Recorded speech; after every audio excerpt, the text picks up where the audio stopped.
Your question. Mr. Dida, bonjour. My name is Shani. I come from France and here with some Muslim friends from Aberdeen. And my question is, what would you say to a person who doesn't believe in any religion? Or if you prefer, what would you say to his question, to believe or not to believe?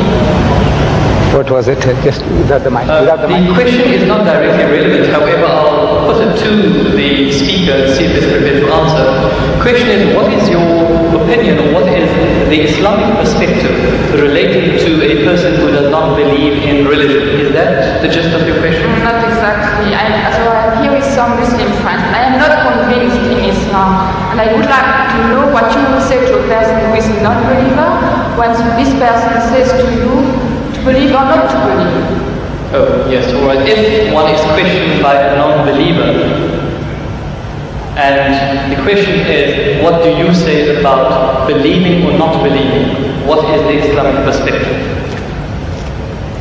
You see, there is a person who, every person ought to believe. He believes in something, right or wrong. There is a type of person who doesn't believe. He said, I don't believe that there is God. He says, I'm an atheist. Or the guy says, I'm an agnostic. Now, each and every one, according to religion, whether any religion, you ought to believe. You ought to believe. If you don't believe, then you are a non-believer. You are against the laws and commandments of God. So as such, you will perish. That person who says there is no God, he is going to perish. The one who says I don't care whether there is or there isn't, he is going to perish. Or you have the wrong concept of God, also you will be punished. According to your understanding, your capacity, your opportunities. There is a type of person who might not have heard the name Jesus. Will God question him? It's unjust, it's unfair. The lunatic, the child, will God question him? Why didn't you believe in my son, Jesus? No. Why didn't you believe in Muhammad? No. You see, each person will be judged according to his understanding, according to his opportunity, his know-how, and the message having reached him or her. So as soon as the message is delivered to you, and you can see the truth, but for some worldly reasons, maybe to please the family, please my people, please this, please that, you said, no, I will not accept the truth. In other words, the person has already been judged in that case. There is no hope for such a person. But there is a type of person who might be ignorant and had never had an opportunity. Like the South Sea Islander. Let's say he never heard about Jesus, he didn't hear about Muhammad, he didn't hear about anything. But he was leading a life according to his norm, according to his standards. God will judge him according to his standards, not according to the Bible, not according to the Quran. So every person will be judged according to his opportunity and his understanding.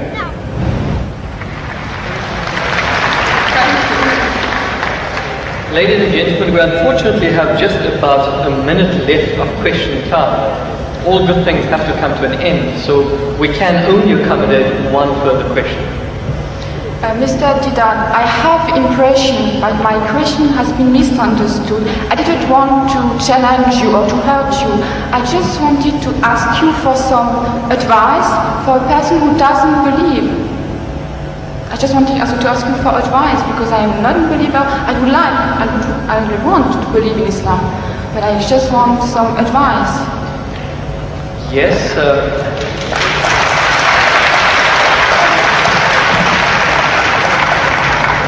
do you not feel that there was sufficient advice? Did you require further advice? Yeah, because I didn't have the impression that my question has been really understood. So you want to know what the bases are, or what the reasons are for a person to actually believe in one God?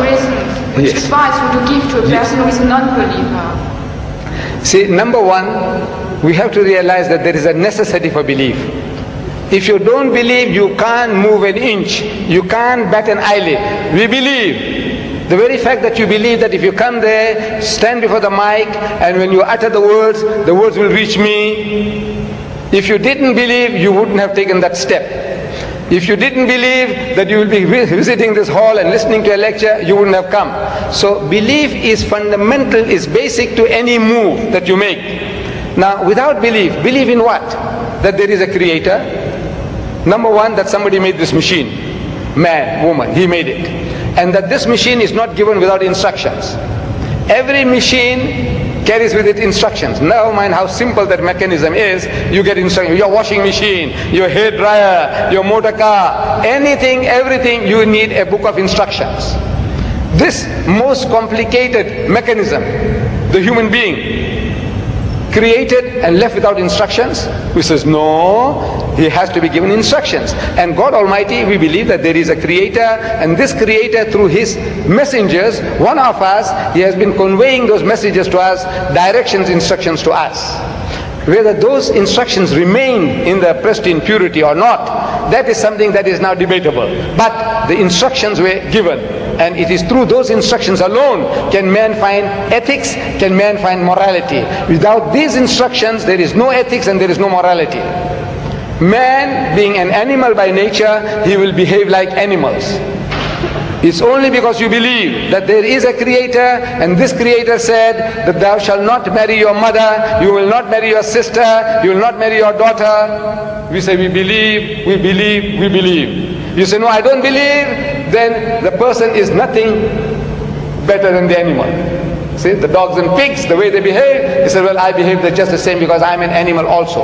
So you have to believe. But now what are you going to believe? Where is the source of that belief? Instructions which is not contaminated, which is not spoiled. In the origin we say all prophets of God, all messengers of God were divinely ordained. But the messages, because they were not preserved, God sent messengers after messengers. Messengers after messengers. This is his way to rectify his creation. And in that system of sending messengers to mankind, Muhammad was the last, the culminating point in that messengership. And he left with us this book. And if you read this book with an unprejudiced mind, if you haven't got one, I can present one to you if you haven't got it. This is an English translation of that book, the Quran, with an index. Anything that you want to know about God. Open G, God, more than 140 different references. That you say, I can't believe in God. So he reasons with you. This God of the Quran doesn't say, I'll fix you up and I'll twist your nose and I'll put you pull out. No, no, no. He says, Awalam yara allazina kafaru. He said, how can you not believe in God? This is Kaifa takfuruna billah. So how can you not believe in Allah? Wa kuntum amwatan, seeing that you were non-existent, you were dead, and He brought you into being. Thumma yumitukum, and will cause you to die. Thumma yuhyikum, and He'll bring you back to life again. Thumma ilayhi turja'un, and to Him will be your return. So if you start reasoning, and you see how true the statements are, that you were non-existent. You, I, everybody, non-existent. The men of science will tell you that this earth was a molten mass. Billions of years, there was nothing on this earth, no life. The thing was all boiling, boiling, boiling. And the vapors went up and came down, and the vapors went up and came down, and over a period of millions of years, it started to cool. And then life started to germinate, and so on and so on. So there was a time when mankind was non-existent, and God brought you into being. Very true. And now you're going to die. But that is not the end. That there is something in you which is other than the body, that real you. Now that real you, which is the driver of this body of yours, will be made to account for your actions.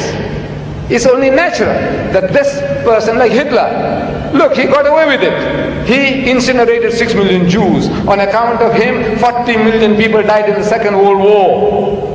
He's just going to get off scot-free? If he says, no, I don't believe, and there's nothing there on the other side, that means he's free, finish. No, no, no. He will have to account for his deeds. Everyone will have to account for his or her deeds. It is a natural, sequence of our attitude and behavior. And this book explains all that. If you haven't got one, this book is yours. If you haven't got one. You got it?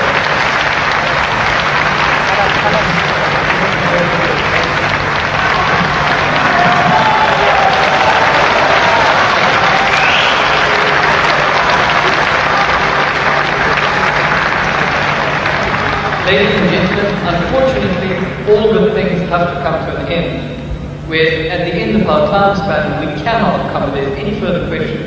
Whilst we'd like to thank